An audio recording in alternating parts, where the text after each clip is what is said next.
자, 그러면 여기서 조금만 더 말씀드릴까요? 자, 진달래가 다양한 새들을 불러들이고 곤충을 불러들이면서 땅을 비옥하게 만들었어요, 지금.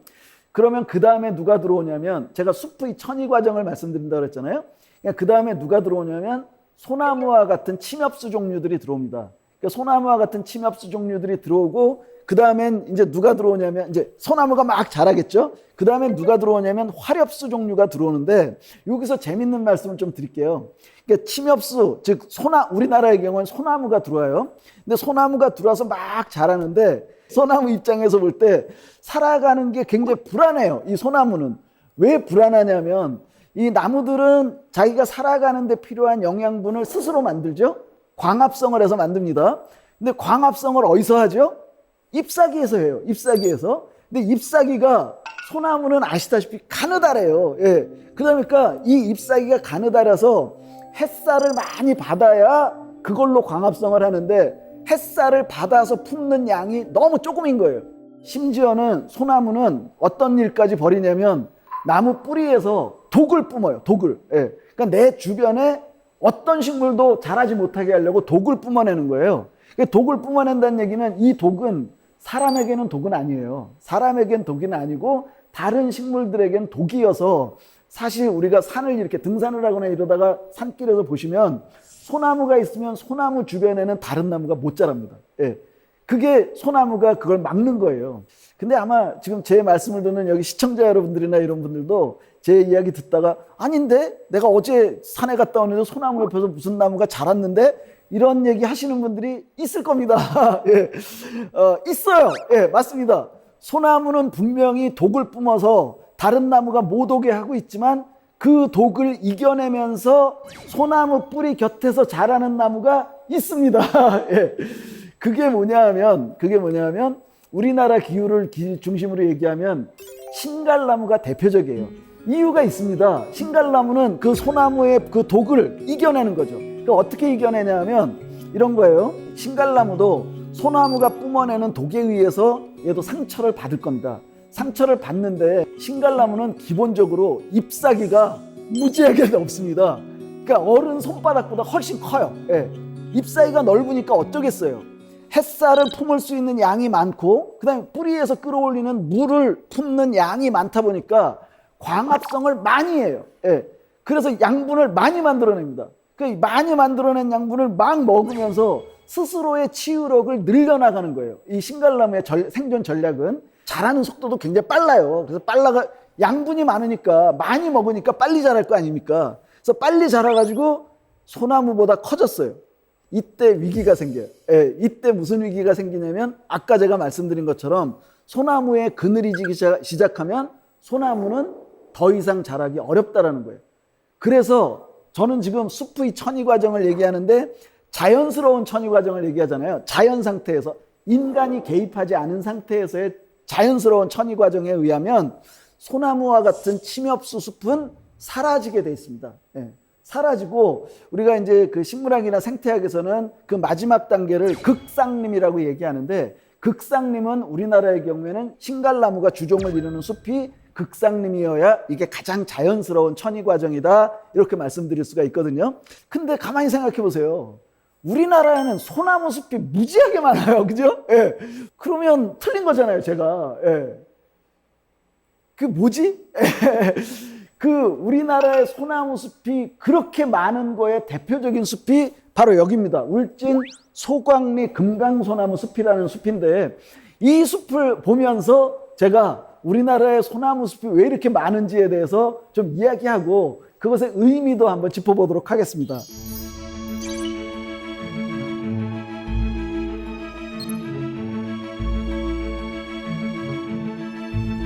금강소나무는 우리가 흔히 알고 있는 소나무와 다르게 저렇게 쭉쭉 뻗는다라는 게 아름다운 그런 이제 숲인데요. 예. 저쪽 뒤쪽으로는 소나무가 있지만 앞쪽은 소나무가 아니에요. 앞쪽은 대부분 이 화렵수 종류들이 이렇게 자라고 있습니다. 예. 자, 그러면 이 숲이 어떻게 이루어진가에 대해서 좀 말씀을 드리고자 하는데요. 분명히 제가 말씀드렸듯이 소나무는 신갈나무에 의해서 점령당해야 맞아요. 그런데 이 숲은 어떻게 된 거냐면, 우리나라에서는 소나무를 고려시대 때부터 소나무 숲을 국가 정책으로 지킵니다. 그러니까 고려시대 때 지킨 건 뭐냐면 배를 만들기 위한 재료를 쓰려고, 배를 만드는 재료로 쓰자 해서 고려시대 때부터 지켜요. 그러다가 조선시대로 넘어옵니다. 조선시대로 넘어오면 처음으로 이제 세종대왕이 딱 이제 등장을 합니다. 세종대왕이 법을 만들어요. 법을. 송목, 금벌, 집법이라는 걸 만듭니다. 송목, 소나무예요. 소나무. 소나무 송자에 나무 목자 소나무. 금벌, 금지한다. 뭘 금지하냐? 벌목을 금지한다. 금벌. 집법, 집법은 그 갈지자에다가 법 쓰는 거예요. 그러니까 소나무 벌목을 금지하는 법을 세종이 제정을 합니다. 세종이 제정한 법안에 보면 소나무를 벨 경우에, 소나무를 보호하는 숲에서 소나무를 벨 경우에는 장 80도를 친다라고 나와 있습니다. 장 80도. 그러니까 곤장 80대를 치는 거예요. 옛사람, 저야 그런 걸 제가 직접 겪은 일은 아니지만, 옛날 사람들의 기록이나, 이제 옛사람들의 이야기에 들어보면 장 80도를 맞고 살아남는 사람은 없답니다. 예. 그게 아파서 죽는 게 아니라 장 80도를 맞으면 여기 엉덩이가 다 곪고 이렇게 되는 거예요. 그래서 그걸 치료할 수 있는 수단이 없어서 결국은 죽고 만다는 건데, 세종대왕이 굉장히 무서운 임금이에요. 예. 그러니까 소나무 한 그루를 베었다 그래서 죽이는 거죠. 예. 장 80도를 쳐서 죽일 정도로 엄하게 법을 정합니다. 그 엄한 법을 정하는 이 소나무를 그토록 보존해야 했던 이유 중에 가장 중요한 거는 뭐였냐면, 지금 제 이야기를 들으시는 시청자분들은 궁궐 건축재로 쓴 거 아니냐 이렇게 먼저 이야기하실 수 있는데, 시작은 건축재는 아니었어요. 그러니까 이 기둥을 쓰려고 한 건 아니었고요. 시작은 뭐였냐면 관곽재였습니다. 그냥 관짝을 짜려고. 예. 그러니까 왕실에, 조선 왕실 이 왕손들이 돌아가시면 소나무 관짝을 잘 만들어서 그 관짝에 들어가시려고 관짝의 재료로, 그걸 관곽재라고 얘기한단 말이죠. 관곽재로 쓰기 위해서 소나무를 보존하기 시작합니다. 그게 시작이에요. 그렇게 해서 이제 소나무를 보존을 하는 거예요. 세종 때서부터. 그러다가 이게 보다 구체적이고 본격적으로 소나무 보존이 강화된 게 언제냐면 숙종 연간에 좀 강화가 됩니다. 숙종 때. 그러니까 조선 숙종 때에, 숙종은 이게 좀 깊어져요. 그러니까 예를 들면 장 80도가 장 100도로 늘어나고, 그 다음에 심지어는 뭐냐면 그 소나무가 있는 숲을 관리하는 산지기까지도 장 100도와 유배를 떠나게 할 정도로 이 법은 점점 강해집니다. 그러니까 아주 강력해지는 거죠. 그 와중에 숙종은 뭘 했냐면요, 우리나라 곳곳에 숲을 지정을 해요. 숲을 지정을 해서 황장봉산이라는 걸 지정합니다. 황장봉산. 그러니까 황장봉산이라는 것을 우리나라에 280여 곳을 지정을 해요. 280여 곳. 그 황장봉산에 예를 들면 이게 뭐냐면 황장봉표인데요. 황장봉 이렇게 써 있습니다. 황장봉이라는 이걸, 그리고 이제 계지, 그래서 황장봉산의 경계다 이거예요. 이 안쪽에 있는 소나무는 절대로 못 건드리는 겁니다. 절대로. 예. 자, 그런데 이제 이렇게 이제 숲을 이제 황장봉산으로 지정을 했어요. 지정을 해놓고 이 조정에서 이 숲을 지키기 위해서 어떤 식으로 운영을 했냐면, 소나무를 베어가면 장 100도 막 이렇게 맞아야 되잖아요. 그냥 사람들이 소나무를 베어갈 수 없는데, 근데 그 당시에는 다들 장작을 떼면서 먹고 살았거든요. 밥을 지으려면 장작을 떼와야 됐어요. 나무를 해와가지고 떼와야 됐거든요. 조정에서는 어떻게 했냐면, 소나무를 베어가고 싶은 사람은 소나무는 절대 베면 안 되고 소나무 대신에 참나무 종류를 베어가라, 이렇게 지시를 합니다. 그러니까 참나무 종류가 뭐겠어요? 참나무 종류가 제가 앞에 신갈나무 먼저 말씀드렸죠. 그러니까 신갈나무 외에도 참나무 종류는 떡갈나무, 굴참나무, 졸참나무, 갈참나무 이렇게 해서 상수리나무까지 이런 게 다 이제 참나무 종류인데, 그 중에 이제 이 산속에서 이 널리 자라는 게 신갈나무란 말입니다. 소나무의 독을 이겨내면서까지 자라는 게 신갈나무인데, 사람들에게 그랬어요. 소나무는 손도 대지 말고 참나무 종류를 베어가라. 그걸로 니들 뗄까 마라 그랬어요. 그러니까 이제 제가 무슨 결론이 어떻게 나올지 짐작이 가시나요? 만약에 자연 상태로 놔뒀다라면 신갈나무가 소나무랑 싸워서 싸우지도 않고 저절로 자라면서 신갈나무가 이 산을 점령해야 맞잖아요. 근데 조정에서 신갈나무는 베어가고 소나무는 베어가지 마라 이런 거잖아요. 그러니까 신갈나무는 이 땅에서 다 거의 다 사라졌고요. 사라졌다기보다는 거의 다 베어내서 쓴 거죠. 소나무 뿌리에서 신갈나무가 이만큼 자라면 사람들은 반가웠을 거예요. 아, 저거 베어다가 땔감해야 되겠다. 예. 왜냐면 나라에서 허락했어요. 그거 베는 거는. 예. 그렇게 해서 베어다가 이제 썼다 이런 얘기입니다. 예. 그래서 이 울진 금강 소나무 숲을 비롯해서 우리나라의 이 소나무 숲은 자연 상태에서 이루어진 숲이 아니라 국가적으로 지키면서 이루어진 숲이다. 이렇게 말씀드릴 수 있는데요. 제가 앞에 조선 숙종년간에 이 황장봉산을 지정했다고 했어요. 그러니까 숙종년간이면 언제냐면 지금부터 약 500년 전입니다. 그러니까 이 숲은 이 울진 금강소나무 숲 여기는 약 500년 정도 된 숲이라고 보면 맞습니다. 자, 오늘 제가 비자나무 숲하고 금강소나무 숲 두 개를 집중적으로 좀 보여드렸는데요. 이 두 개의 그러니까 우리한테 알려주는 건 그겁니다. 그 숲 안에는 굉장히 다양한 생명체들이 모여서 복합적 생태계를 이루었는데 그들이 상호 의존하면서 생태계의 생태적 안정성을 이룬다라고 말씀드렸어요.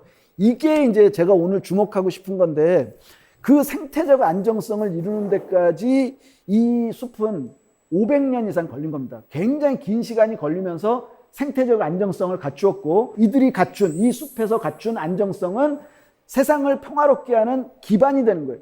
우리가 저런 숲을 이 지구의 허파니 이런 다양한 어떤 그 수식어로다가 이야기를 하고 있습니다만 이걸 지구의 허파라고 이야기할 때는 단지 어떤 탄소를 흡수한다라는 탄소 흡수량만 가지고 얘기할 수 없는 말씀드렸듯이 우리에게 나와서는 되지 않는 저 숲 안에서 평화롭게 살아가도록 그냥 살아가고 있는 다양한 미생물들 그들이 살아갈 수 있는 터전으로서의 숲이기 때문에 이 숲은 이 탄소라든가 미세먼지 정도의 어떤 실용적인 당장의 눈앞의 실용적인 이익뿐만이 아니라 장기적으로 이런 숲이야말로 굉장히 필요한 우리의 삶에 있어서 필요한 숲이고 이런 숲을 지키는 것이 우리가 앞으로 어떤 제가 오늘 코로나 바이러스와 연계시켜서 말씀드렸는데 그런 것들을 지킬 수 있는 방법이다라는 겁니다.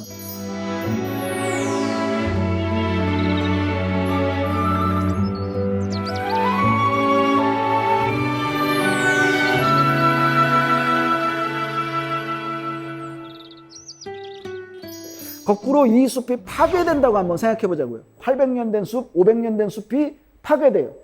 예를 들면 비자나무 한 그루를 베어내면 그 비자나무에 깃들어 살던 생명체들이 다 있을 거 아니에요. 새들도 있고 곤충들도 있고 아까 말씀드렸던 박테리아, 바이러스 이런 것들이 다 있을 거 아니에요. 얘네들은 어디로 가겠습니까? 세상의 모든 생명체들은 스스로 자기 생명을 포기하는 법이 없습니다. 끝끝내 살려고 애를 써요. 그냥 자기 서식지가 사라지면 새로운 서식지를 찾아서 옮겨가는 게 모든 생명의 본능이에요. 예. 그러니까 박테리아라든가 바이러스는 어떠겠어요? 숙주의 몸에 들어가서 살아야 되거든요. 근데 자기의 숙주가 예를 들면 여기에 이 숲 안에 살던 곤충이나 새의 몸에 깃들어 그걸 숙주로 하고 살던 미생물들이 그 숙주가 죽었거나 그 숙주가 살아서 먹고 사는 게 힘들어하고 그런다. 그러면 어떻게 하겠어요? 다른 숙주로 옮겨가겠죠. 근데 다른 숙주로 옮겨가는 이 숲이 파괴됐을 경우에요.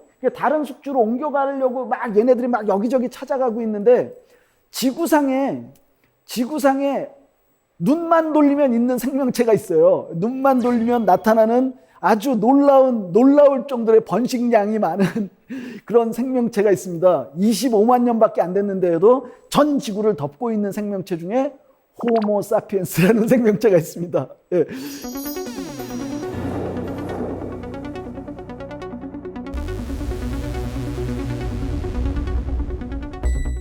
이 호모 사피엔스야말로 저 갈 길을 잃은 그 미생물들이 숙주로 삼기에 너무너무 좋은 대상인 거예요. 옮겨가기에 너무 좋은 거예요. 그래서 옮겨옵니다. 예. 옮겨오고 이 숲 안에 얘네들이 있을 때에는 아무런 병을 일으키지 않았어요. 예를 들면 지금 우리 코로나 바이러스를 얘기할 때 코로나 바이러스가 어디에서 왔느냐 얘기하면서 박쥐도 얘기했고 천상갑도 얘기하고 얘기 많이 했어요. 했지만 사실은 정확하게 밝혀지진 않았죠. 좀 더 연구가 필요하겠죠. 근데 분명히 박쥐나 천상갑 얘네들이 중간 매개자인 거는 맞습니다. 그러니까 숲에서 나온 거예요, 얘네들이. 자, 그러면 박쥐의 몸속에 코로나 바이러스를 비롯한 어떤 미생물들이 들어 있었던 거예요. 눈에 보이지 않는 미생물이. 근데 박쥐에게는 질병을 일으키지 않고 평온하게 살아가고 있어요. 달리 이야기하면 이 숲 안에는 그 다양한 생명체들이, 이 숲이든 이 800년 된 오래된 숲이나 이런 데서는 이 다양한 생명체들이 서로 갈등을 일으키지 않고 안정적인 생태계를, 안정적인 상황을 만들면서 살아가고 있다는 얘기입니다. 이 안정성이 깨지면 얘네들은 밖으로 나올 수밖에 없어요. 근데 나왔는데 나와가지고 어디로 갔냐면 사람의 몸으로 들어왔어요. 사람을 숙주로 삼았단 말입니다.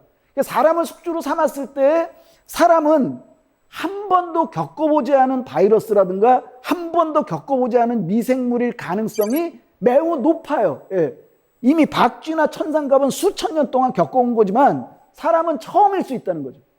그 처음 겪는 바이러스가 혹은 처음 겪는 박테리아가 사람의 몸에 들어온다. 그러면 그때 난리가 나는 거예요. 예. 또 하나의 팬데믹이 나올 수밖에 없다는 얘기죠.